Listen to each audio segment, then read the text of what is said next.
Coast Forum, Saturday, October 25th at LA Trade Tech, where progressive voices will come together to tackle the issues that matter most to working families across Los Angeles and beyond. From economic justice to climate action, from healthcare to housing, we're bringing together the brightest minds and most passionate advocates for real solutions and real change. With workshops, 2 major keynote addresses, and a closing reception with great music and good food. It's the Left Coast Forum, where your voice matters and your ideas take action. Saturday, October 25th at LA Trade Tech. Brought to you by KBLA Talk 1580 and the LA Progressive. The future won't wait, and neither should you. Mark your calendar now to be there and be heard. Stay tuned to KBLA Talk 1580 for more details.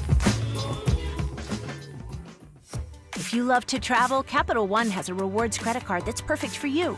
With the Capital One Venture X card, you earn unlimited double miles on everything you buy.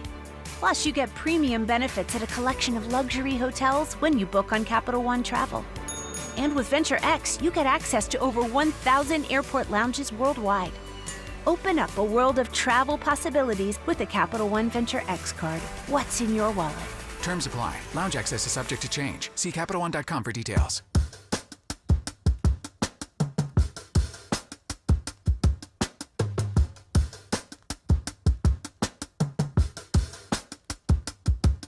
If I slip, I slide, I don't trip, I glide when I dip, I dive when I dive deep. In the middle of an ocean, you know where to find me. When it's poetry in motion, she don't ever mind me. If I slip, I slide, I don't trip, I glide when I dip, I dive when I dive deep. In the middle of an ocean, you know where to find me. When it's poetry in motion, she don't ever mind me. I'm a Mac, little baby, know it's a fact. Los Angeles in my lap, got belly still in the trap. I really be spitting bars, got people thinking I rap. I'm hanging out with the stars, still can't relax, even in these foreign cars. I'm rolling around with the strap, when I hit it hard. Permission to make it clap, I need a round of applause, but I might say KBLA Talk 1580.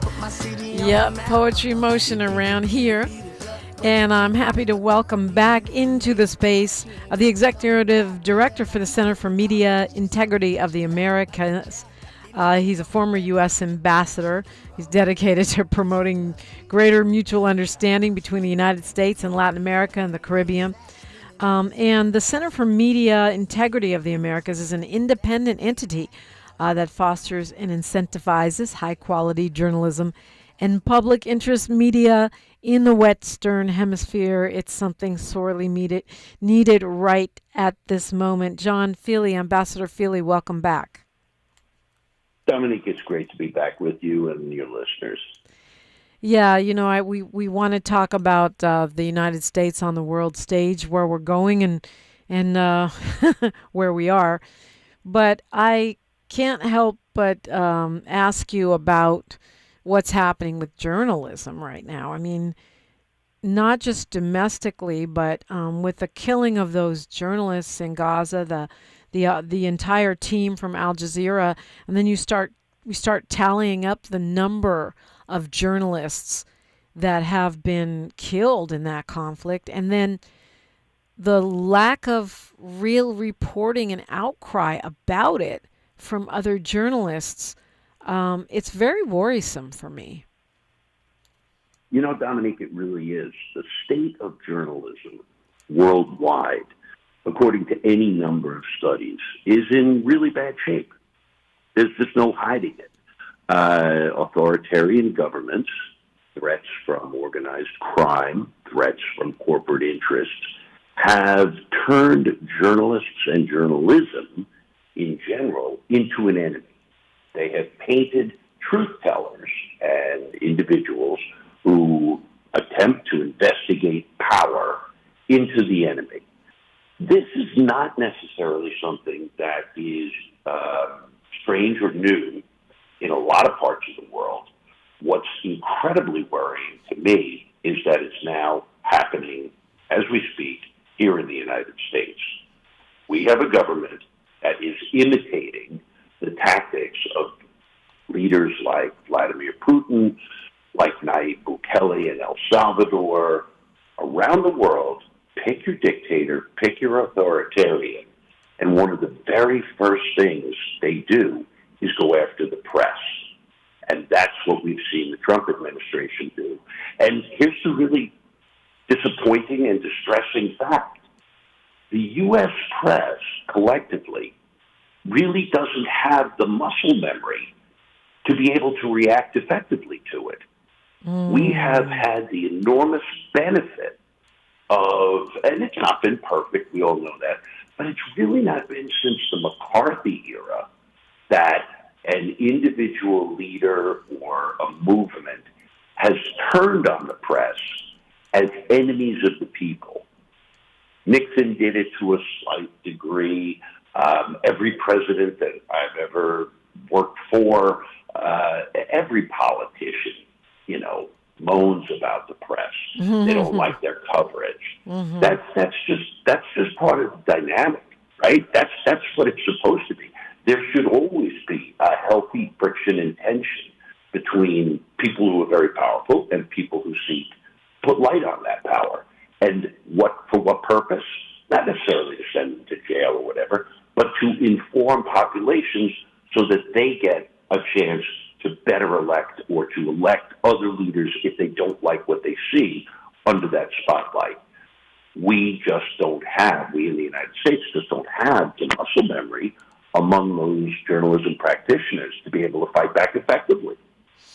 Is it muscle memory, or is it also the way that media is monetized right now? I mean, it's very consolidated, and so the pressure point for that kind of authoritarian style control of press, you don't have to pressure that many different points, right?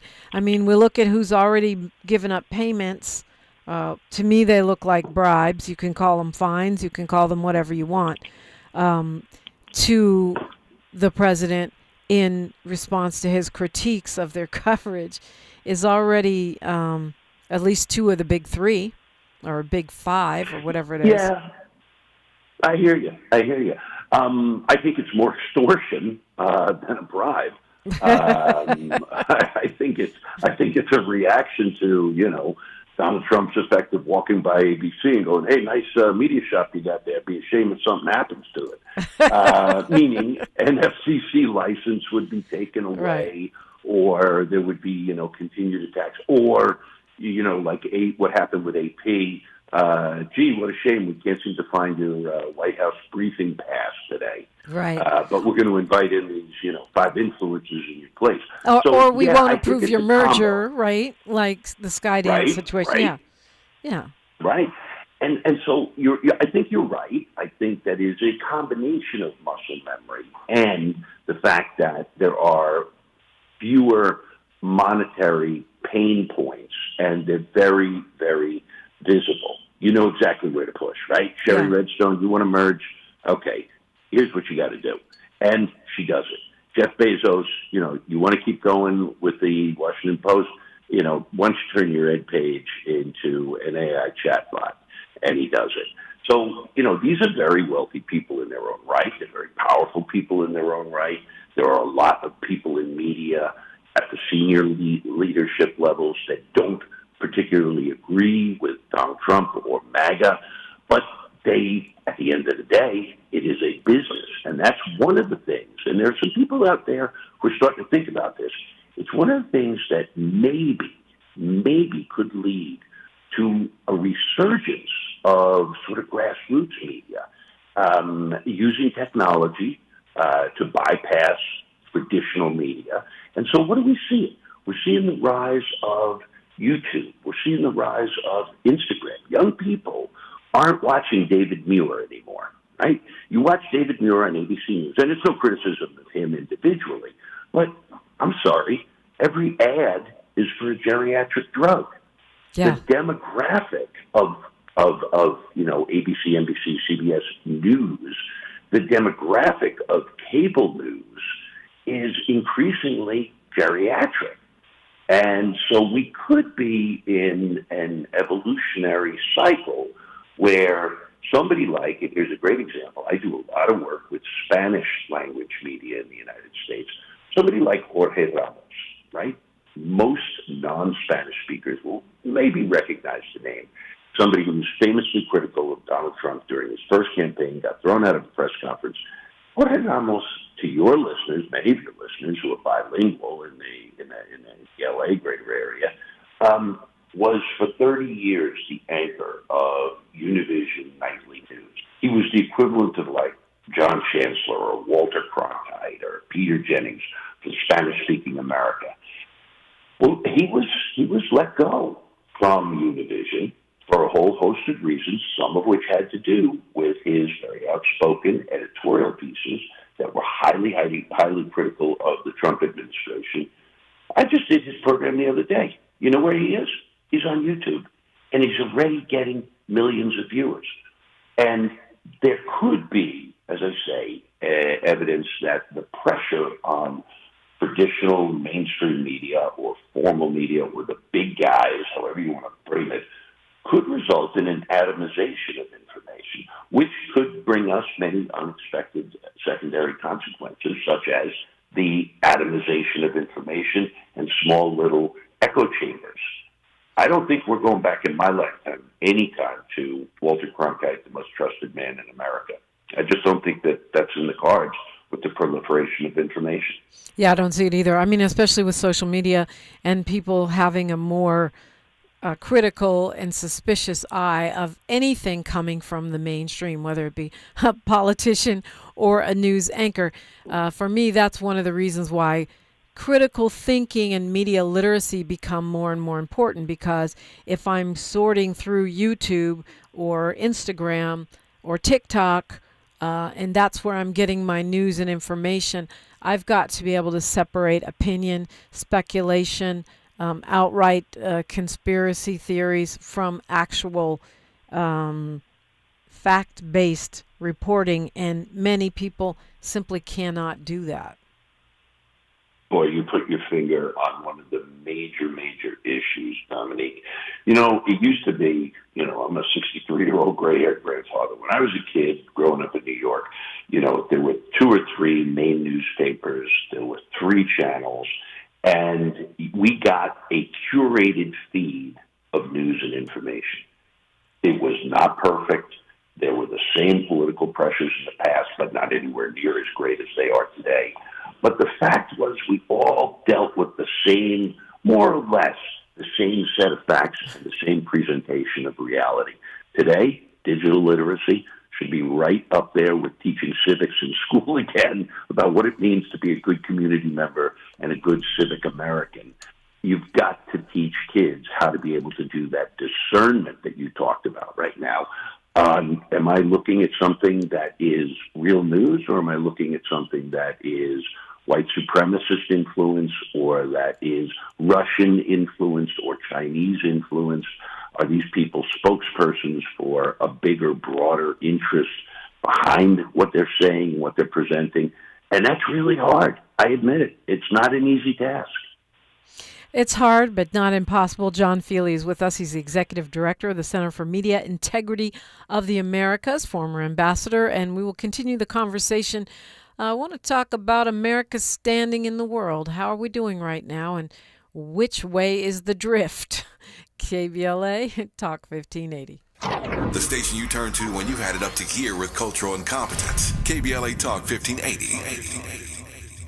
The following is a paid advertisement by Family Vacation Getaways with the purpose of soliciting sales of vacation ownership. For complete details, please visit fvgradio.com. If you want a 100% complimentary stay at a luxury resort in Cancun, airfare not included, then Family Vacation Getaways is your ticket to paradise. See website for complete details. We're giving away 5 days and 4 nights to the first 50 callers who can name an animal you want to do lays that, eggs and is not a bird. An animal that lays eggs and is not a bird. Do you know it? Call now, 800-868-6431, 800-868-6431. You're also eligible for an exciting bonus vacation to Orlando, Florida for just $498. And don't worry about anything ruining your plans. We can extend your travel up to 18 months. Name an animal that lays eggs and is not a bird, and get a complimentary Cancun resort stay and an optional bonus vacation to Orlando for just $498. What are you waiting for? Call 800-868-6431, 800-868-6431, and give us your answer. The proceeding is not a contest and is a paid advertisement by Family Vacation Getaways, and not sponsored by this program or its affiliates.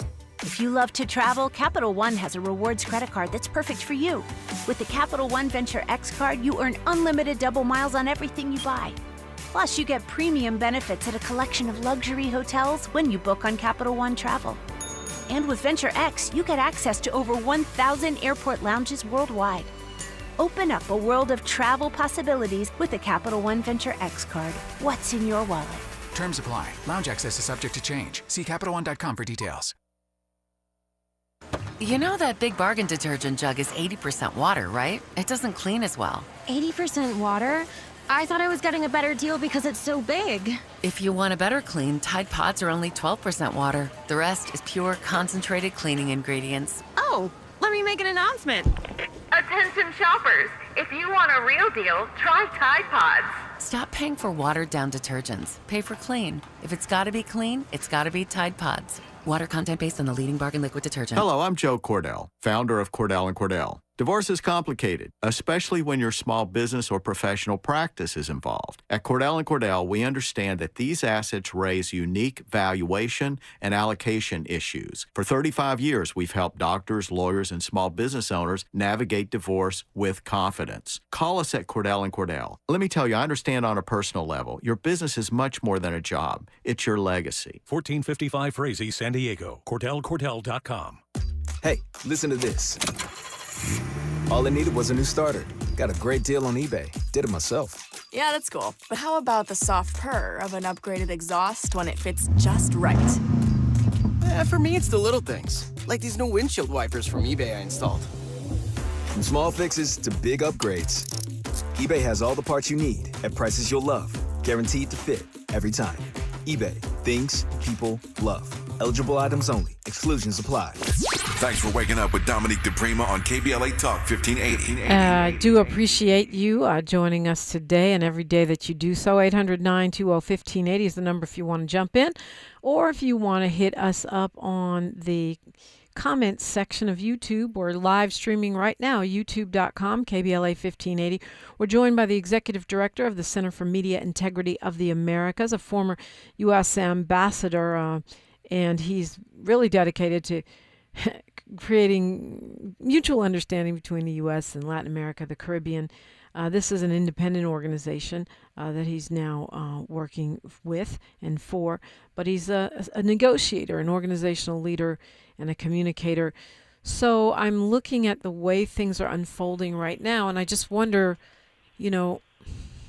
where we are. I guess from where I sit, I'm not a diplomat. I don't know much about it other than the school of common sense, but it seems pretty dire. When I think about the withdrawal of the USAID funding for programs that feed people and give people HIV medicine and bolster different kinds of projects to give people power, electrical power and other kinds of resources, of food and supplies rotting in warehouses. It makes me think that people must be pretty mad at us around the world. Dominique, actually, before we go further on this issue, which is a very serious one, I just want to put in a plug here. I was listening to the ads during the break along with a lot of your listeners, and the answer is an animal that lays an egg but is not a bird is either a frog or a duck-billed platypus. Just write that down and make sure I get to compete in there, because, you might as well take every opportunity that comes along. Okay, I thought it was a snake, but, Hey, I think you could win, too. A duck-billed platypus is deep, though. That's all the way at the bottom of the ocean. Doesn't get any deeper than that, Ambassador Feeley. Yeah, it's one of those diplomacy words. We purposely use them just so people don't get it, but you know what? It ain't that deep. Anyway, something that is deep and deeply worrying, Dominique, is just what you talked about, which is the image of the United States in the world. And I think it is very fair to say that what we have seen for the last 8 months now, since this administration has taken office, is that we are in a state where American foreign policy is really guided by improvisational amateurism as opposed to a serious approach to the world. The improvisational amateurism is reflected in any number of ways. Take a look at the recent meetings in Alaska and in Washington regarding Ukraine. Take a look at Gaza. Take a look at this recent deployment of naval forces to the Caribbean to what? Take out Nicolas Maduro? We don't know. Take a look at taco tariffs, right? Trump chickens out again on the tariffs. What we see is chaos. And that chaos is born of the fact that political theater in our posture before the world is more valued in this White House than actual progress on the ground. And what you mentioned, a couple of things you mentioned, the absolute kneecapping, just drive-by shootings of institutions and organizations like the National Security Council, the Department of State, the CIA, USAID. What the Trump administration has been enormously effective at is unilateral disarmament. They have been able to, because the civil service and the foreign service are all dedicated and disciplined, apolitical cadre, they've basically been able to say, yeah, go home. So we've seen massive firings in the Department of State. We've seen the shuttering of the agency that gives voice to the American desire to have a humanitarian outstretch to the rest of the world, to provide food for the starving in Africa, to provide for those HIV, AIDS, retroviral drugs under PEPFAR. So that doesn't come out of nowhere. That's not a Democrat or a Republican instinct. That instinct comes from the American people. And for the longest time, we had a bilateral consensus that those kinds of activities were good and represented the American people. We also had a bilateral understanding that our diplomacy should be effective. So when you get somebody who says, yeah, I could solve Ukraine in a day, and we're at 9 months, it's not an unreasonable question to go, yeah, so how's that working out for you? And the answer is it's not working out at all, right? It's not working out at all. Now, what that doesn't mean is that, Donald Trump has any less power. One of the things you do have to realize is that, and I think all of us have realized, is that while he may not be a very educated man, Donald Trump has a particular intelligence for understanding the dynamics of power. And this is not within a moral context. This is not even within America First context that he proclaims it is. It is in a self-serving context. And so I think our image, is one that is both feared, and that's what he wants.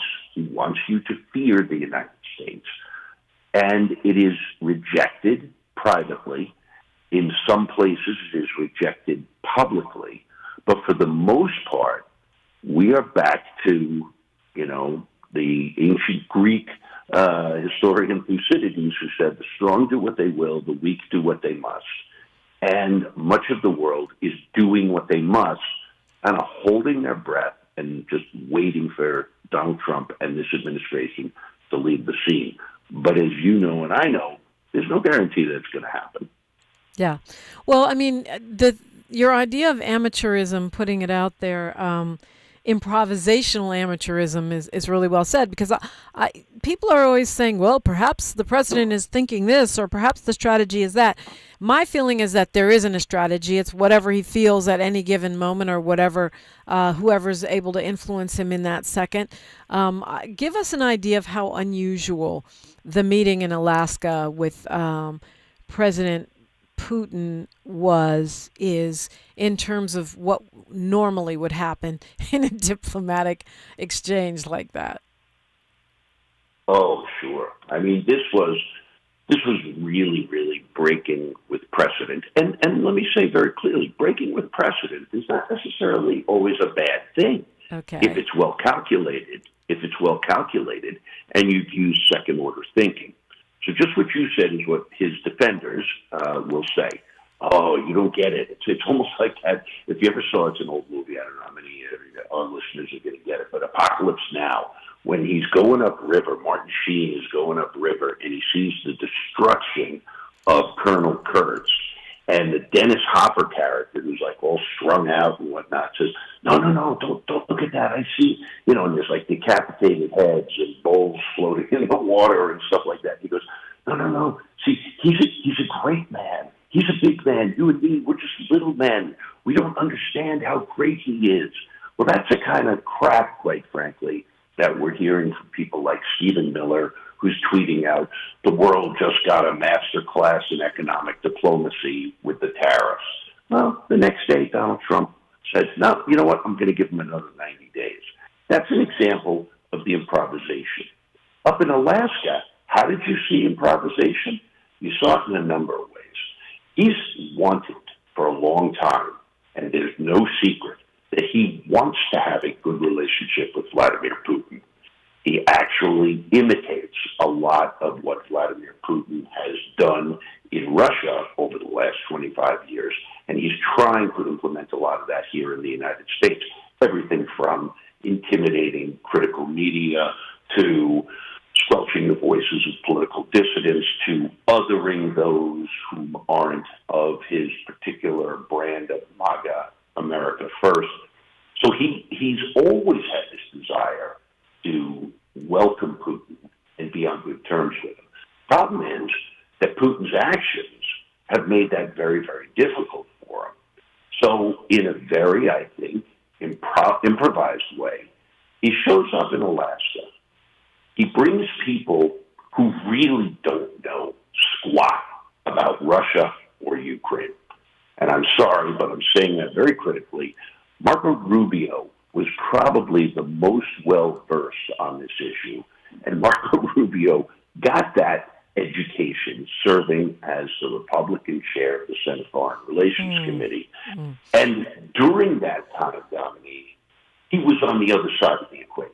Wow. Ambassador Feeley, hold that thought. We've got a hard stop for news, traffic, and sports. We'll continue this fascinating analysis when we come forward on KBLA Talk 1580. She's reclaiming her time on KBLA Talk 1580. More First Things First with Dominique DiPrima when we come forward. I'm Mimi Brown with BIN News Now.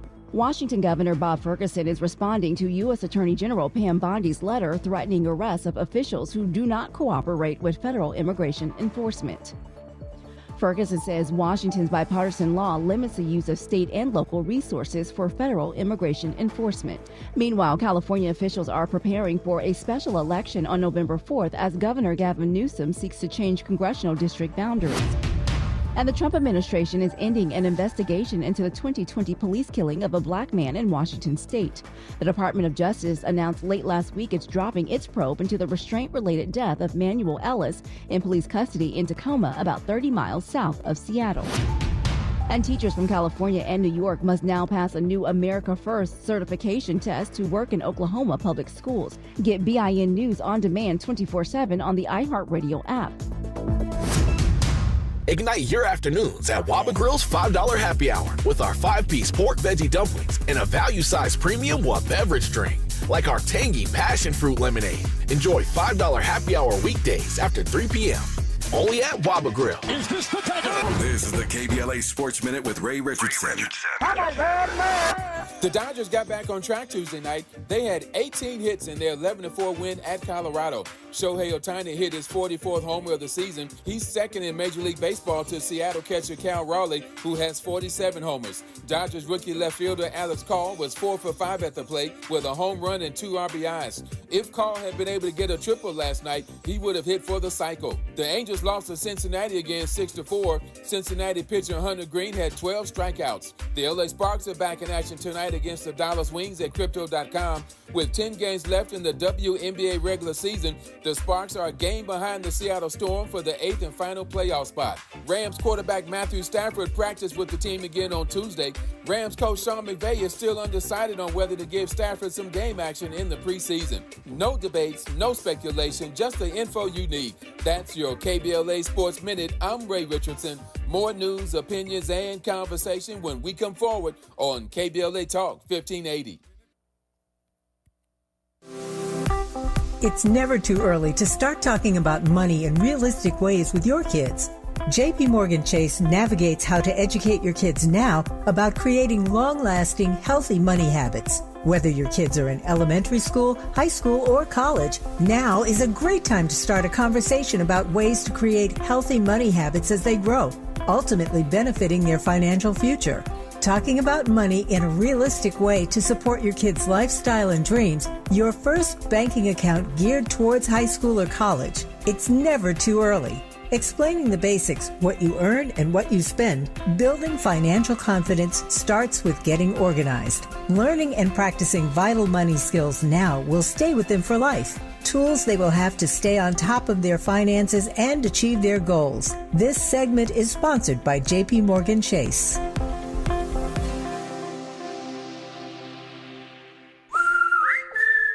Hey, it's Matt, your leaf filter trusted pro. Gutters are an often neglected part of the home. They're also one of the most important. Clogged, overflowing gutters can cause serious problems like foundation damage or basement flooding, which can cost thousands of dollars to fix. Let's face it, cleaning gutters yourself is not only a hassle, it can be dangerous. But when you get Leaf Filter, you'll never have to worry about cleaning clogged gutters again. Get started today by visiting leaffilter.com/deal to schedule your free inspection. If you decide to move forward, we'll professionally clean, realign, and seal your gutters before installing our patented stainless steel micro mesh system. Leaf Filter keeps out everything but the water.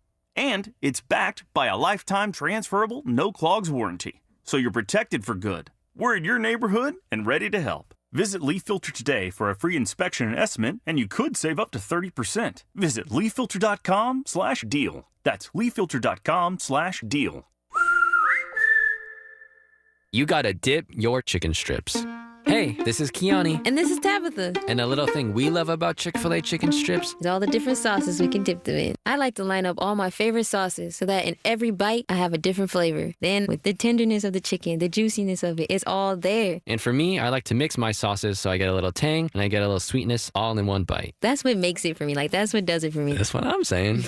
It's the summer of Chick-fil-A chicken strips and sauces. Order now on the Chick-fil-A app. Real guests paid for their testimonials. Coverage varies by plan, view contracts and exclusions at endurancewarranty.com. This is an announcement to all United States vehicle owners who own a 2003 or newer vehicle with a manufacturer's warranty about to expire, or no warranty coverage at all. With a struggling economy and the cost of living on the rise, Endurance is now offering an affordable, low-cost vehicle coverage plan to the general public. As of today, you could be one of millions of drivers that now may qualify to have your vehicle protected under this coverage and have all future covered auto repairs paid directly to the repair shop for you. You pick your plan. You pick your deductible. You even pick the repair shop. Roadside service, towing, and rental coverage is included. Get your vehicle protected now and save your wallet from costly vehicle repairs. A toll-free number has been established for you to call for your free 5-minute quote and to see if you qualify. The number to call is 800-290-6207. 800-290-6207. Again, that's 800-290-6207.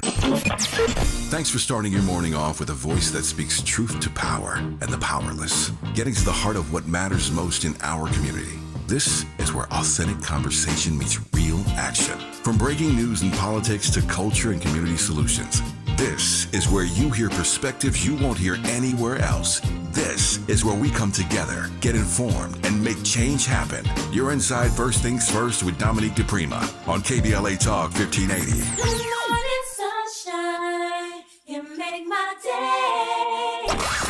At KBLA Talk 1580, we do more than just talk. You got a big mouth. Hello, Joe, you're up. Welcome. We're unapologetically progressive, and we don't black down. Our current guest, Ambassador John Feeley, spent 28 years in the State Department career, serving as ambassador to Panama, deputy chief of mission in Mexico City, principal deputy assistant secretary for the Bureau of Western Hemisphere Affairs, and many, many other assignments, putting in context what we're seeing unfolding before us in this era. And you were just speaking on what happened in Alaska, the way that diplomatic mission was unusual, not the norm, and continue that train of thought right now, if you would. Sure, Dominique. So we started this conversation, for those who are just joining us, by sort of my assertion that what governs Trump foreign policy is improvisational amateurism. And in Alaska, and later on Monday here, where I'm talking to you from in D.C. with President Zelensky and the European leaders, we saw that amateurism on just high display. So whenever professional negotiators and statesmen and women go into a room and negotiate something, they have to prepare. They got to know at a bare minimum. And this is not just true for statespersons. This is somebody who's going to negotiate anything in a small business, right? They got to know what the other person wants. So it's very clear what Vladimir Putin wanted. It's what he's wanted for a long time. He wants international legitimacy. He wants the trappings of being accepted as a respected international leader. Let's not forget, this guy's got, outstanding charges for war crimes. So he can't travel to most of the world because if they belong to the Hague Convention or to the ICC Convention, which is International Criminal Court, he would be detained. So he wants legitimacy, first and foremost. He wants territory in Ukraine, and he wants there to be a peace deal with no ceasefire. Very clear, three things that he wants. What does Donald Trump want? He wants a Nobel Peace Prize.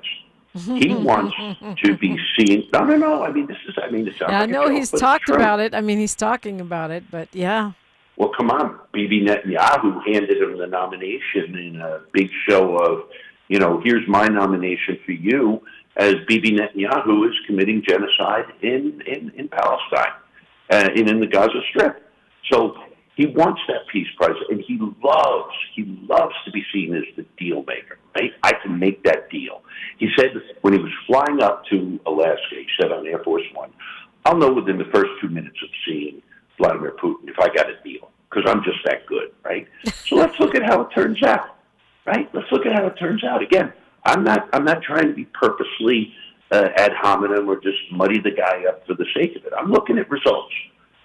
What did Putin get?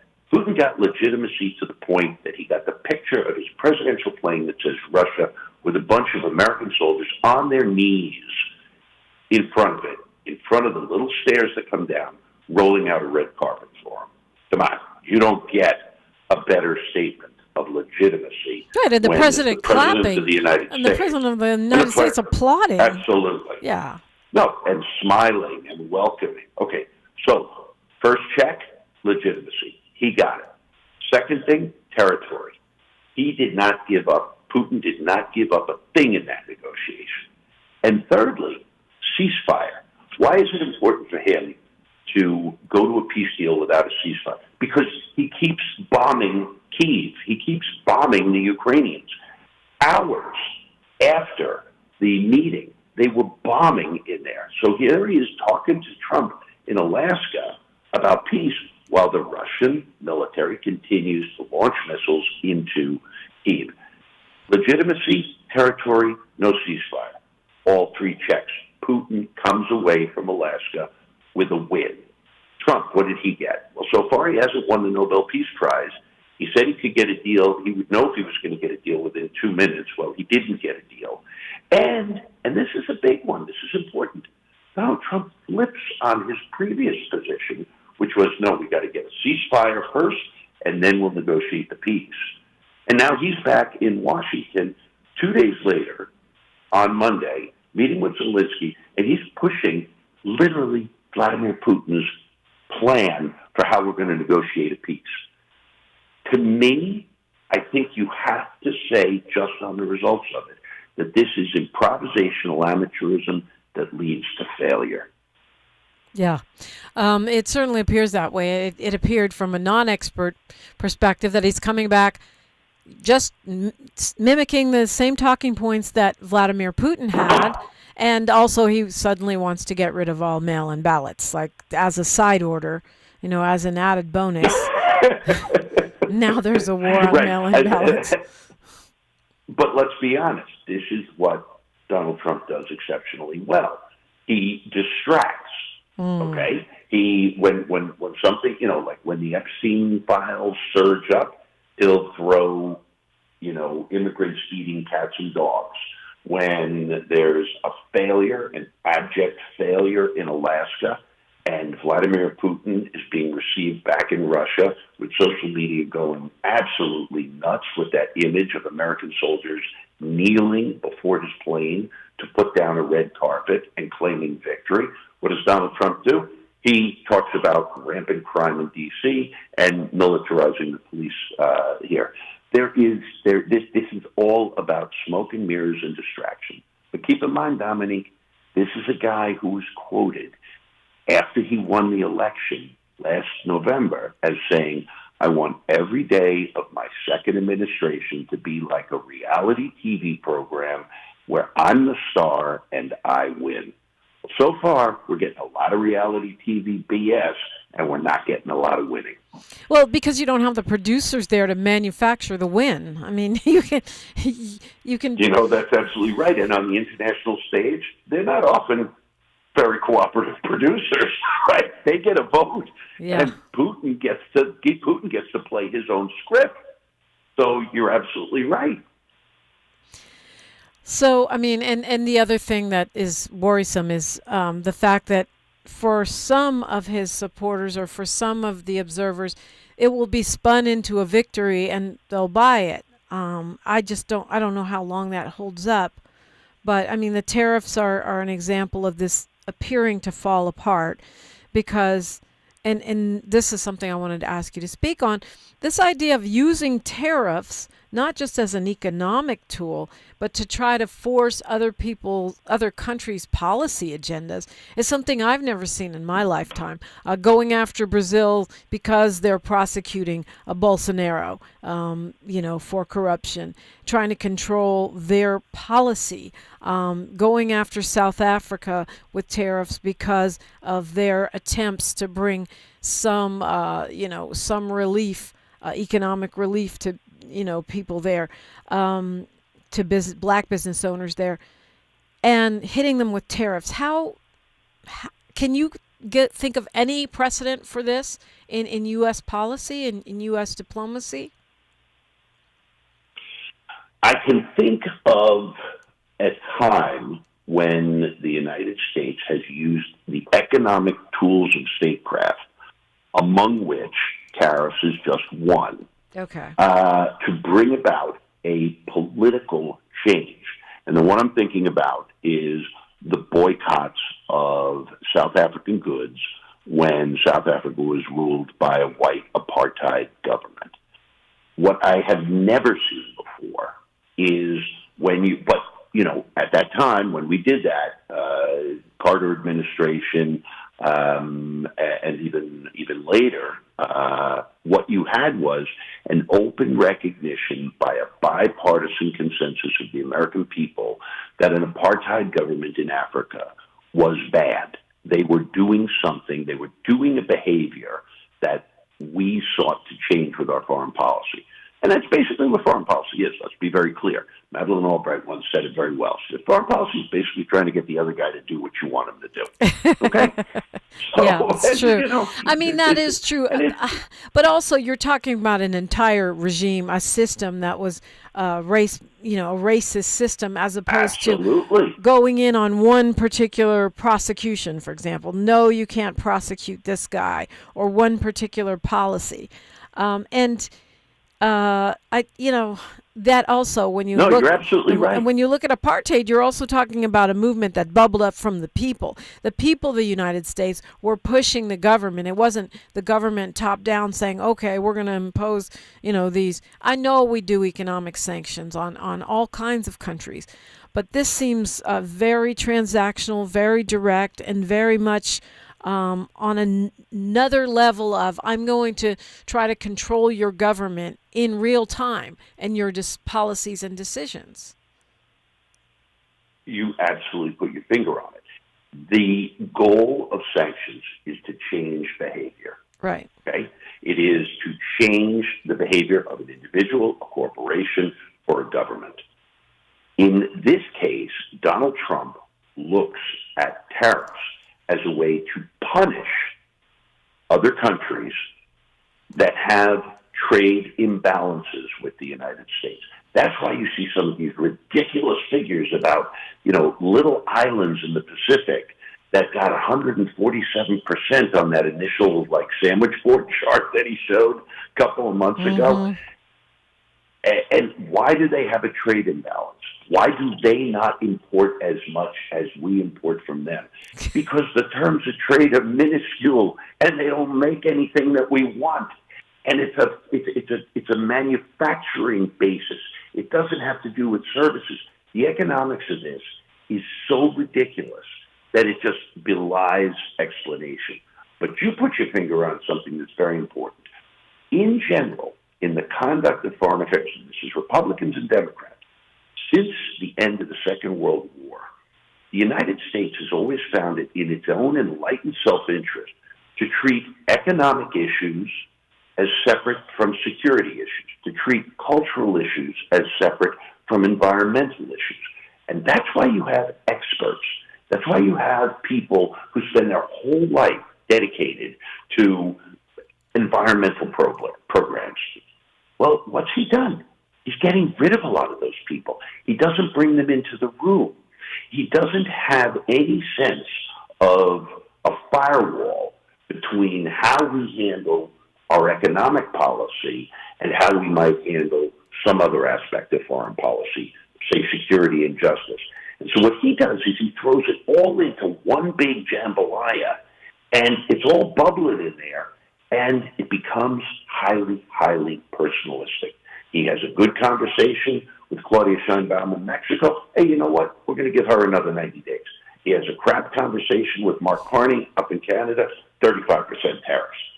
Both of them are treaty signatories in our USMCA treaty, which is the treaty that governs trade in and among Canada, the United States, and Mexico, which, by the way, is the most successful regime we've set up in a long time. It's not perfect. There are winners and losers, but it does allow us to have avocados in the winter in Michigan. It does allow us to produce a Ford F-150 car at the lowest possible cost to the American consumer. Donald Trump doesn't seem to worry about those things, and so he just in a very personalistic way, decides, nope, you know what, I don't like that guy, so we're going to put a number that he pulls out of somewhere and decides that's what the tariff rate's going to be. Mm. Well, we'll see. We're going to see how that works out for us, as you would say. Ambassador John Feeley is my guest. We'll continue the conversation when we come forward, exclusively on KBLA Talk 1580. More of First Things First with Dominique DiPrima when we come forward. Attorney advertising. Prior results do not guarantee future outcomes. Founded in Los Angeles in 1986, litigation powerhouse Quinn Emanuel has deep roots in the Los Angeles community. Since 2007, we have litigated some of the largest fires on the West Coast. We are proud to be the only AmLaw 100 firm in the country to represent wildfire victims, giving affected individuals, families, and businesses the same focus and individualized attention we devote to our Fortune 500 clients. BTI Consulting has repeatedly recognized Quinn Emanuel as among the 4 law firms in-house counsel least like to oppose in any litigation, and we are often deemed the most feared. And after securing over $80 billion for our clients in various matters firm-wide, we understand why. If you have been affected by the recent wildfires in Altadena and the Palisades and would like to discuss your situation further, please contact wildfire support at QuinnEmanuel.com or call us at 213-443-3050. Quinn Emanuel is proud to sponsor Conversation Live Altadena Rising with James Farr on KBLA Talk 1580. Attorney advertising. Prior results do not guarantee future outcomes. Lena Bloom for the Bail Project.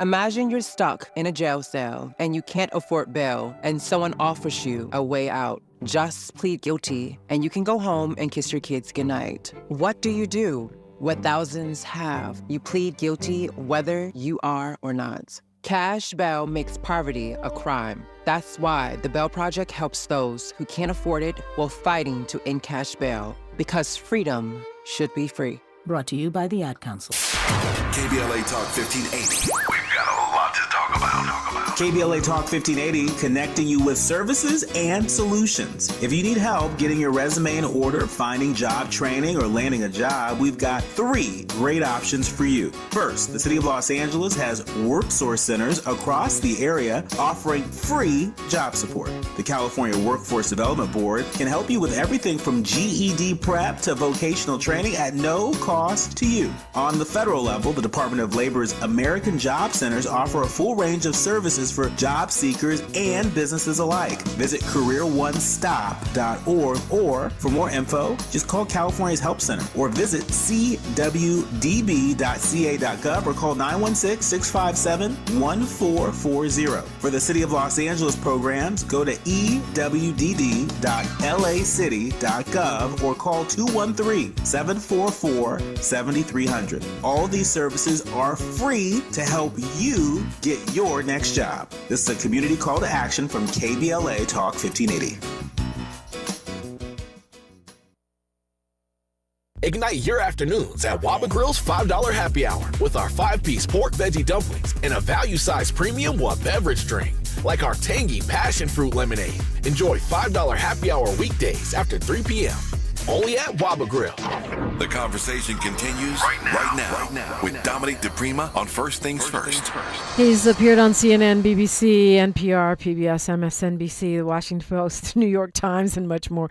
Executive Director for the Center for Media Integrity of the Americas. Ambassador John Feeley is my guest today. So many questions, so little time. I went to Africa last month. I felt like it was harder to get those visas. It seems like there's some retaliatory or resentful energy out there. Now hearing that we're talking about charging a $15,000 deposit for visas from certain countries. Surprise, surprise. Those are mostly African countries from what I'm seeing. How do you see this impacting our stature in the world? Negatively. That's the only word you can say. There's a lot of other words I could probably use, but I don't want to say them on the radio. This is a bad idea. This is an idea that stems from a nativist view of the world. This is an idea that stems from fear, ultimately fear, Dominique. The chief architect of all of our immigration policy in the second Trump administration is Stephen Miller, Deputy Chief of Staff and Director of the Domestic Policy Council. From the very beginning, if you follow this guy and you read what he's been saying, he doesn't want foreigners to come to the United States. They will tell you, oh, no, we're just all about legal immigration and, it doesn't matter who they are. But then you have a president who wonders aloud why we don't have more Norwegian immigrants. Right? The reason we don't have more Norwegian immigrants is because they live a lot better than most Americans in Norway. That's why people come to the United States for all kinds of reasons, mostly for tourism. They want to see the United States. It's a beautiful, big country. We are blessed and privileged to live here. And a lot of people from around the world want to come and see it. They don't want those people to come in. They don't want students to come in unless those students conform to their ideas about any number of issues. And mostly, what they really don't want is for the world to come here, have open eyes, and then say something critical about us. I don't know about you, Dominique, but to me, strength is when you can invite the criticism. You can have an honest debate. But these guys are not strong. They desperately try to project strength. But what they end up doing is putting me these petty little things like a $15,000 deposit for a visa. Give me a break. No one's going to do that. They will have the effect of diminishing foreign tourism, foreign students, foreign business people coming for short stays. And you know who that's going to hurt? That's going to hurt you, me, and the American people. I'm reading right now, Uganda and Honduras have agreed to take deportees from the United States. We already have some people being sent to El Salvador and Sudan. That put that in context, and I guess it's part of a broader question about. Well, I guess we only have a couple minutes, so maybe I'll drop the broader question. But are any of these things hallmarks of our move towards an authoritarian system? Oh, I don't want to sound like a cry havoc or a doomsayer, but I think we are well into the process of moving towards authoritarianism. We still have the trappings of government, thank God, and hopefully they will be strong enough. But there is no question that there is an authoritarian movement. On the issue of deporting people to third countries that are not their home countries, there are some really serious legal issues here, Dominique. Number one, it may be illegal. We've got all kinds of court challenges going on, and they will continue to play out. Second thing about this is it doesn't represent the best of the American people. It represents the worst. It represents people who want to exclude people based on the color of their skin or their national origin. These are the sorts of things that the 1951 Refugee Convention prohibits, and we are still signatories to it. So what we're going to see is increased illegal renditions of people who have legal reason to be in the United States off our streets. You guys have seen them in L.A. We're seeing them all over the country. These are the masked ICE agents who are going out. In many cases, they are going out after individuals who had final orders of deportation. Okay? Now, that's legal. But in the past, when they would go, they identified themselves. In the past, when they went, they had badge numbers, and they had the actual order that they could inform the individual. This is why we're detaining you. What we see now is something that I've seen all over Latin America, which is just illegal forced disappearance. So I think there's going to be a lot of legal hell to pay in out years, and it wouldn't surprise me to see a lot of the individuals implementing this held responsible in their personal capacity. Let's not forget, the Supreme Court gave Donald Trump and all future presidents effective immunity for acts taken while in office. We're going to have to. That's crazy. We're going to have to leave it there. Thank you so much, Ambassador John Feeley. Tavis Smiley is on right now, only right here. KBLA 1580 Santa Monica. I'm Mimi Brown with BIN News Now. Washington Governor Bob Ferguson is responding to U.S. Attorney General Pam Bondi's letter threatening arrests of officials who do not cooperate